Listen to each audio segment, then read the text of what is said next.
y mi paciente va a tener menos complicaciones. Y hay quien se puso a evaluar si esto marcaba una diferencia en la sobrevida global o en la sobrevida libre de enfermedad, y encontraron que en lo que incide el uso del G es en que haya menos infecciones, por supuesto, y en que haya, derivado de esto, menos días de hospital. Pero no hizo una diferencia a la hora de comparar ambos grupos. No hizo una diferencia en la cantidad de años de sobrevida de estos pacientes. Por lo tanto, lo utilizaremos para otros fines, pero no para incrementar nuestra respuesta en los pacientes. Otros estudios hechos a lo largo de la década pasada trataron de probar si había o no había que usarlo. Y en realidad, en lo único que coincidieron dos de ellos era que la respuesta de neutrófilos se veía favorecida, que es evidentemente lo que esperaríamos que ocurriera.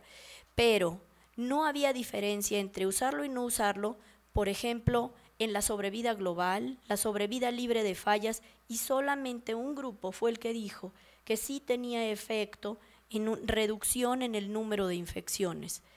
En respuesta trilineal lo reportó a los 6 meses un grupo nada más, pero no fue una respuesta sostenida, no de largo plazo.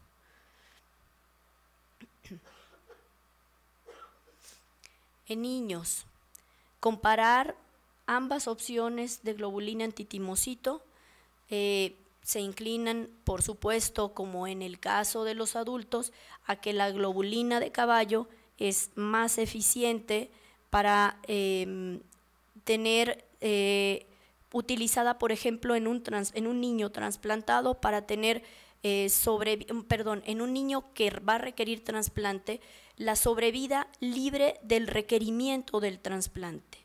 Los pacientes que utilizaron en la gráfica A, que utilizaron la globulina de conejo, que es la curva que se va hacia abajo muy rápidamente en el segundo año más o menos, esos requirieron un trasplante, y en la segunda curva se emparejaron porque pues esos ya se trasplantaron y ya tuvieron una sobrevida más larga, igual al grupo que había usado la de caballo. Otra opción de inmunosupresión, el danazol. Antes de que llegara el tiempo de la globulina antitimocito y obviamente antes de los trasplantes, los anabólicos también eran muy socorridos para el manejo de las fallas medulares, porque estimulaban a la producción de las células madre en la médula ósea. Pero no se conocían ahora ciertos mecanismos puntuales que tenían que ver con la génesis de la aplasia medular.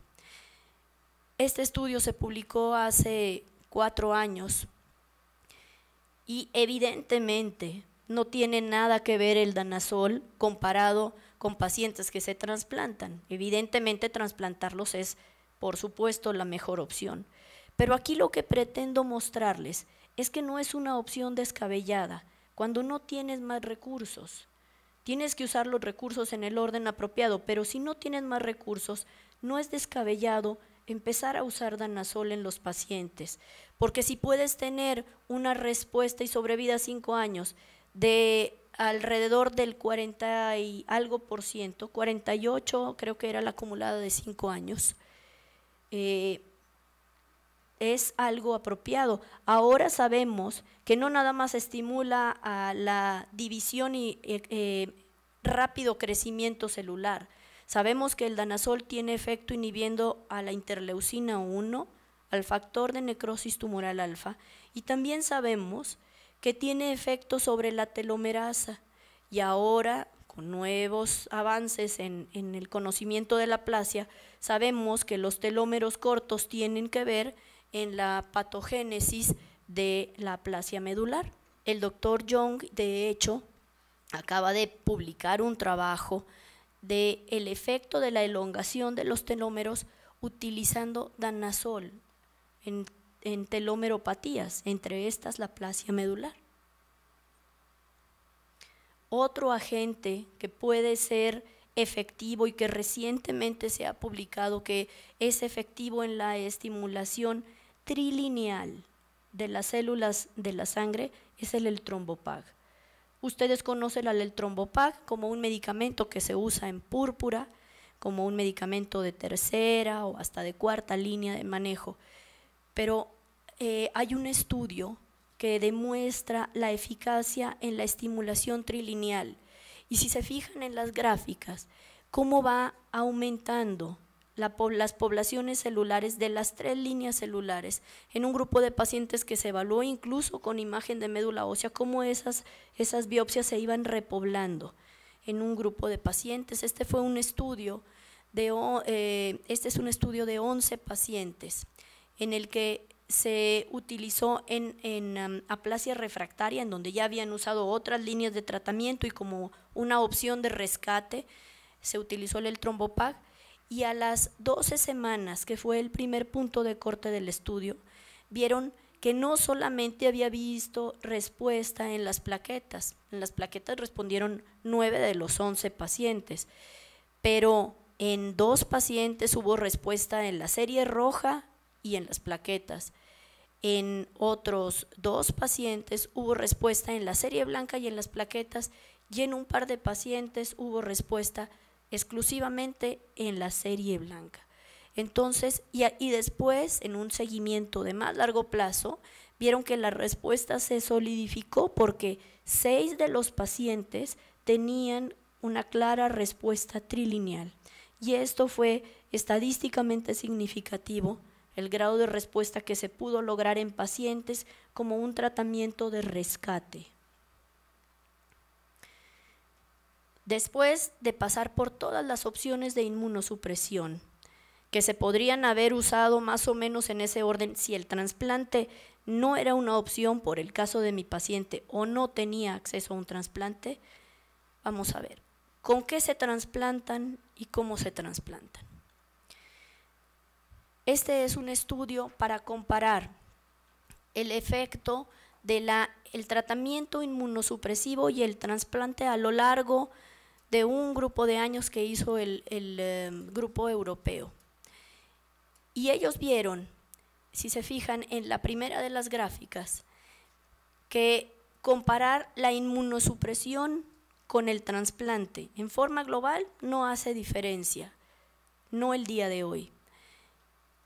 Comparar los meses, los años en los que recibieron este tratamiento, si fue del 91 al 96 o si fue del 97 al 2002, pues a los más nuevos les iba mejor. Sabemos más cosas, tenemos mejores medicamentos y mejores protocolos. Entonces, lo más nuevo, pues siempre está más bonito, ¿verdad? Y a veces es mejor. Pero después, si se fijan en las últimas 2 y más pequeñas, se comparan la evolución a lo largo de los años de los esquemas de inmunosupresión para tratar a los pacientes, y prácticamente les va igual hace 20 años que hace 10 años, pero con trasplante no. Los pacientes de trasplantados pues hace 20 años tenían una expectativa de vida mucho más pobre comparada con lo que podemos hacer el día de hoy. El tratamiento de primera línea para un paciente de 50 años o más va a ser inmunosupresión, a menos que esté en muy buenas condiciones y obviamente pueda ser un candidato a trasplante. Hubo un día que este trabajo lo presentó uno de nuestros residentes en una sesión, y estaba el doctor David Gómez, que es mi jefe. Entonces dijeron que los pacientes que tenían más de 60 años pues ya no se podían trasplantar. Básicamente dijo que estaban viejitos.